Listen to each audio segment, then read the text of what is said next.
Day 3 of my journey from US to Panama. నేను ఈరోజు టెంపికో మెక్సికోలో ఉన్నాను. మార్నింగ్ హోటల్లో కాంప్లిమెంటరీ బ్రేక్ఫాస్ట్ ట్రై చేశాను, పర్లేదు. అండ్ మధ్యాహ్నం 12 గంటలకు హోటల్ రూమ్ చెక్అవుట్ చేసి ఐ స్టార్టెడ్ డ్రైవింగ్. ఈరోజు కనీసం 10 hours అన్న డ్రైవ్ చేయాలని ఫిక్స్ అయ్యాను.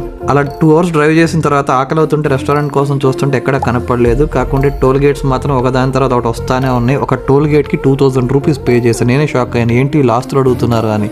దీని తర్వాత 4 o'clock ఒక రెస్టారెంట్ లాగాను. అండ్ రెస్టారెంట్లో ఒక ఇంగ్లీష్ మాట్లాడే సర్వర్ వచ్చి నాకు రైస్ అండ్ టాకోస్ తీసుకొని వచ్చారు. And food was good.